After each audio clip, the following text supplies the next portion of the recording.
The sea has a way of remembering what the living forget. Its waves lap at the cliffs below Ravensshade Manor like the slow ticking of a clock, each crash an echo of something once alive. When Dr. Evelyn Cross arrived in Blackthorn Bay, she came chasing whispers. 12 people, all vanished after seeing their own deaths reflected in glass. They called it the Mirror of Alethea, a relic too cursed to destroy, too feared to keep. Tonight, under a sky bruised with stormlight, Evelyn steps beyond the rusted gates, her voice recorder whispering. For documentation purposes, but even the air here seems to recoil from her words, as though the manor itself remembers the last time someone spoke with certainty inside these walls. Local superstition never dies, it only adapts. Sister Miriam Dorr's voice quavers through Evelyn's recording from an earlier interview. The mirror doesn't show death, it invites it. Miriam had spoken of 12 souls, each vanished after glimpsing their reflection. She claimed the mirror fed on unfinished guilt, drawing its victims into an unseen reflection of themselves. Now, as Evelyn and Marcus cross the foyer, the walls creak as though listening. Every sound feels rehearsed, echoing with the memory of a scream never truly finished. The first recording from within Ravenshade plays back distorted. The manor rejects sound, bending it into whispers. Evelyn's voice seems delayed by a breath, like something else is answering just after her. Is it possible, she mutters, that glass can remember? Marcus laughs nervously, yet his lens trembles. The camera's red light reflects faintly from a door at the end of the corridor. It's the only one without dust. Beneath the grand staircase, a stairwell descends into the manor's basement, a place marked servants' quarters on Evelyn's map. Daniel Hurst, the caretaker, waits below, his lantern trembling. You shouldn't be here, he warns. It's chained for a reason. His eyes dart upward, as if expecting the ceiling to whisper. Evelyn thanks him politely and continues recording. The tape catches a faint reply from somewhere deeper. We've been waiting. They find it behind the last door. The chains here are newer, recently fastened. The mirror stands covered in thick velvet, its outline taller than a man, its base carved from blackened oak. Evelyn's breathing quickens. 12 vanishings, she whispers, and no one ever looked twice. The camera light catches movement beneath the cloth, like breath trapped inside. Marcus takes a step back. The lantern flame bends toward the mirror, drawn by something unseen. It's only a reflection, Evelyn says, almost to herself. But in Ravensshade Manor, reflections are never just that. Morning never truly arrives in Ravensshade. The storm outside fades, yet no sunlight breaks through the stained glass. Hours have passed, or maybe days. Evelyn cannot tell. Her notes now read like warnings rather than research. Daniel paces near the chained mirror, muttering about things that mimic reflection. Marcus rewinds footage, whispering that he caught movement under the cloth. Sister Miriam's voice plays faintly from a phone speaker, reciting scripture as interference crackles across every syllable. The house breathes with them now. Every inhale shared. Every heartbeat mirrored. The first chain breaks with a sound like bone splitting. Daniel's breath hitches. It's not meant to open, he warns. Evelyn responds softly. It's not meant to be forgotten either. The second chain falls, striking stone with a metallic cry. Marcus's camera flickers between frames of light and shadow. Half the time, Evelyn's face appears aged, with sunken eyes and cracked lips. No one else sees it. The air thickens, metallic, humming with electricity as the last lock trembles in place. When the final lock falls, silence rushes in, thick and absolute. Evelyn lifts the velvet cover slowly. The mirror beneath is immaculate, impossibly clear. Its surface seems deeper than glass, like looking into water under moonlight. For a moment it shows only their reflections. Then behind each figure, another shape appears, pale and featureless, leaning forward. Marcus stumbles back, muttering, That's us. But the reflections don't mimic movement anymore. They wait. Evelyn's recorder captures something beyond human sound, a tone so low it trembles through bone. She calls it subsonic resonance, but Marcus insists it's a voice. Listen, he whispers, turning up the gain. The sound becomes clearer, a slow, rhythmic whisper repeating her name. The mirror's surface ripples as if stirred by wind, though the air is still. It's responding, Evelyn murmurs. It knows I'm watching. That night, they sleep in shifts. The storm returns, shaking windows, howling through the manor's hollow halls. At 3:12 a.m., Marcus wakes to find the mirror uncovered, though no one touched it. The reflection shows all three of them sleeping, except Evelyn's image. She's standing behind herself, watching. Her reflection turns slowly toward Marcus, lips forming words that sound like his own name. He doesn't remember screaming, but the recorder does. By dawn, Ravenshade feels different. Time folds strangely. Evelyn swears the clock in the foyer ticks backward between seconds. Marcus no longer jokes. His eyes dart toward the mirror, even when it's covered. Daniel refuses to enter the basement at all. Evelyn replays the footage from the night before, frame by frame. In every one, her reflection looks directly at the camera lens, smiling faintly even when she isn't. She calls it a glitch, but deep down, she knows Glass doesn't glitch. It remembers, it imitates, and sometimes it acts first. Evelyn begins documenting each reflection's anomalies. Marcus films as she describes the mirror's reactions to emotion. How anger distorts the image, how fear freezes it. But when she raises her voice, the reflection of Marcus in the frame doesn't blink. It tilts its head slightly, studying her like prey. Marcus, stop moving, she whispers. I'm not, he replies. They stare as his reflection raises its hand, slowly, deliberately, touching the inside of the glass. The house grows colder. Evelyn notes a 4-degree temperature drop near the mirror's frame. The wood seems to pulse faintly, as if veins run through it. She finds carvings she hadn't noticed before, Latin words translating roughly to, "The self is not the end." Marcus records everything but refuses to look directly at the mirror now. In the playback, however, his reflection begins walking closer to the camera even as the real Marcus stays still. It's showing what will happen, Evelyn murmurs, or what it wants to happen. Daniel's nerves fray. He swears he heard a woman's laughter echo through the hall. When Evelyn checks the foyer camera feed, there it is, a fleeting figure, a woman with Evelyn's features, walking into the mirror. That's not me, Evelyn insists, though her voice shakes. She plays the clip again. The figure's eyes are hollow, her smile impossibly wide. Marcus suggests leaving, but Evelyn can't. We're past discovery, she says. We're being observed. That night, Evelyn sets up an experiment. She positions 3 mirrors opposite the cursed one, forming a loop of infinite reflections. If it manipulates reflection, she reasons, then it can be contained by itself. Marcus hesitates but obeys.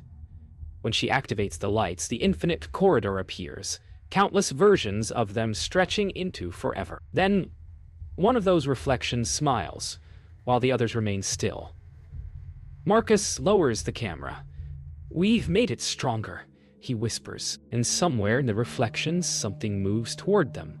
Step by step, closer each time the light flickers. The sound of church bells drifts through the mist, though there's no church for miles. Sister Miriam Dorr returns to Ravenshade, her rosary clutched so tightly the beads leave marks in her palm. She tells Evelyn the truth, the town buried. 12 souls vanished because the mirror demands completion. 13 is balance, she whispers. The mirror reflects what's missing. Evelyn, exhausted and trembling, asks, "What happens when it finds the 13th? Miriam's answer is barely audible over the static of Evelyn's recorder. Then, the reflection walks free inside the manor. Miriam insists they pray. Her voice wavers between faith and fear as she describes the mirror's origin, a gift from a Venetian craftsman who claimed to trap the truest self. He vanished before completing his 13th piece. The mirror is unfinished, she says, and it needs one more reflection to close the circle. Evelyn studies the engravings again. They shift subtly, the letters rearranging themselves into words she almost understands. Almost. When Miriam begins her prayer, the mirror responds. Each Latin word echoes with a delay, distorted into whispers. Evelyn's recorder captures voices that shouldn't exist. Overlapping, pleading. The temperature drops so sharply that frost creeps along the frame. Miriam's candle extinguishes itself, yet the mirror glows faintly from within. "Stop," Marcus pleads. "You're feeding it." Miriam opens her eyes, tears frozen on her lashes. "No," she says, voice trembling. "It's already full." Evelyn discovers an inscription at the mirror's base. "Vider est mori." To see is to die. She traces it with her fingertips, then glances up. Her reflection now stands alone in the glass. Marcus and Miriam's reflections are gone. "It's showing me something else," she whispers.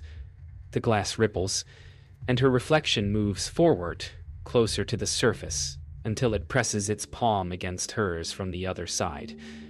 Evelyn doesn't pull away. The manor begins to hum. Its walls vibrate with a resonance that seems to come from beneath the floors. Miriam shouts for them to leave, but Evelyn doesn't hear. Her reflection begins mouthing something, words Evelyn doesn't recognize but feels deep inside her bones. Marcus grabs her arm, pulling her back. The glass shudders violently, cracking like ice on a frozen lake. For a single second, Evelyn's reflection steps forward through the fracture, reaching for her. The candlelight extinguishes, and all that remains is the sound of Evelyn's scream, echoing inside the glass. The mirror no longer waits to be looked at. It projects. Every reflective surface in raven shade. Windows, puddles, the sheen of a brass doorknob now trembles with movement. Evelyn no longer trusts her own reflection. It lags half a second behind, breathing after she exhales. Miriam warns that once the mirror reveals your death, the process has already begun. Marcus rewinds his footage, shaking. In each frame, his reflection decays slightly more, until his face becomes unrecognizable. "We're being recorded," he murmurs. "But not by me." The first vision belongs to Marcus. He sees himself trapped behind the lens, the camera viewfinder showing his face screaming silently as the mirror consumes the image. Evelyn tries to comfort him, but her own voice echoes unnaturally, repeating from the mirror. A heartbeat later, "It's just the echo," she insists. But Miriam shakes her head. It's not echoing. It's practicing. Marcus drops the camera, the lens cracking like an eye splitting open. Daniel returns, wild-eyed and shaking. He claims he saw himself die in the reflection of a window upstairs, drowned in darkness. His voice cracks as he speaks. "It was me, but not yet." Evelyn checks the hallway window. No reflection shows. Miriam insists it's already claimed him. Before they can respond, Daniel's lantern flickers out. The air stills. His shadow remains on the wall. But Daniel himself is gone. Evelyn's turn comes quietly. The mirror begins to show a scene not yet real. Her standing alone in the manor, recorder in hand, blood dripping from her fingertips. Her reflection smiles, whispering, "You found me." Miriam begs her not to look, but Evelyn can't turn away. The glass shows her future body lying motionless on the floor, eyes open toward the ceiling. "This isn't fate," she whispers. The reflection tilts its head, answering softly through the glass. It's memory. The manor descends into chaos. Windows shatter inward as the wind howls with dozens of overlapping voices, each one belonging to a vanished soul. Miriam raises her crucifix, shouting prayers that dissolve into static. Evelyn kneels before the mirror, tears cutting through dust on her cheeks. If it's memory, she says, then let it remember the end. She slams her recorder against the glass. The reflection cracks. For a heartbeat, the faces of all 12 lost victims appear behind her, mouths open in one silent plea. Then the mirror swallows the light. The storm outside has become a voice, low, rhythmic, endless. Every gust carries words the living should never hear. Evelyn drags Marcus's camera toward the mirror, her breath sharp and uneven. It's not showing death, she says into the recorder. It's recording it. Miriam clutches her rosary until her knuckles blanch, whispering the names of the vanished 12. The power flickers. Each bulb hums with the pulse of the mirror's glow. Evelyn sets the camera to film the mirror directly. If it can be seen, she mutters, then maybe it can be trapped. Evelyn begins the experiment. Recording continuous feed, she whispers. The image on screen trembles, revealing not one reflection but dozens, each frame showing Evelyn in a slightly different position. One turns her head. Another mouths something inaudible. Miriam gasps as Evelyn's live reflection starts to decay before their eyes. Skin graying, hair whitening, eyes sinking. The real Evelyn screams, clutching her face. It's showing now, she wails. Not later, now! The manor joins the hysteria. Doors slam on their own. The walls groan as though something enormous moves inside them. Miriam falls to her knees, chanting prayers that dissolve into static. Evelyn stumbles backward, the camera still rolling. On its small screen, a new figure appears behind her reflection, a faceless shape crawling from the mirror's depths. The entity turns toward the lens and places its hand against the glass. The feed turns to snow. Miriam's voice trembles. You can't trap what isn't bound by life. She staggers toward the mirror, pressing the crucifix against it. The metal burns white hot. A scream erupts, not from the room, but from inside the reflection. The mirror flashes with every face it has ever taken. Evelyn, blinded by the light, reaches forward instinctively. Her reflection meets her halfway. For the first time, they move perfectly in sync. Then, without warning, her reflection grabs her wrist and pulls. The electricity dies. Only the sound of breathing remains, one real, one echoed. Miriam calls Evelyn's name, but the mirror shows only her reflection now, pounding soundlessly against the inside. Her screams don't make it through. The camera lies shattered on the floor, recording static. As the house trembles, Miriam whispers her final prayer, "Deliver us from reflection." The mirror responds with a single breath, fogging its surface from the inside before falling silent. Morning breaks over Blackthorn Bay, but no light reaches Ravenshade. The manor sits silent, its windows dark, its gates ajar. The storm has passed, leaving only a low hum beneath the waves, a vibration that feels alive. Locals speak of the lights that flickered on and off through the night, of a scream that seemed to come from the cliffs themselves. When the caretaker from the nearby village arrives, he finds the doors open, the equipment scattered, and a single mirror standing upright in the center of the room. It's covered in Evelyn's torn jacket, still damp with seawater. Inside the manor, everything is preserved in unnatural stillness. Chairs upright, notebooks undisturbed, even candles frozen mid-drip. The air is heavy, thick with static. The caretaker calls out, voice swallowed by silence. His flashlight catches a smear of blood across the marble floor, leading toward the basement. He hesitates, whispers a prayer, and descends. Each step echoes twice, once from him, and once from something walking behind. The basement is colder than death. The caretaker finds the mirror standing uncovered, surrounded by Marcus's camera gear, all still recording. though the batteries should be long dead. On the footage, Evelyn's voice repeats in a loop. For documentation purposes, he peers into the mirror, expecting to see himself. Instead, 12 figures stand behind him in the reflection, their eyes open, their mouths unmoving. One by one, they look directly into the lens. Later that evening, police arrive. They find no bodies, no signs of struggle.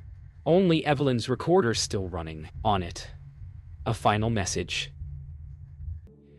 If you see your reflection move before you do, run. The officers wrap the mirror in thick canvas and seal it in evidence containment. As they carry it toward the truck, the glass catches a flicker of their faces. In that single instant, the reflection count increases from 12 to 13. Weeks later, Ravenshade is boarded again. The locals avoid the cliffs, though some claim to hear whispers when the wind changes direction. In the evidence locker of Blackthorn Bay's small police station, the mirror rests beneath a tarp. The security footage shows nothing unusual, except every night at 3:12 a.m., a faint breath fogs the glass from the inside. On the final frame, a handprint appears. Then another beside it. The timestamp reads 3:13. The 13th reflection has arrived.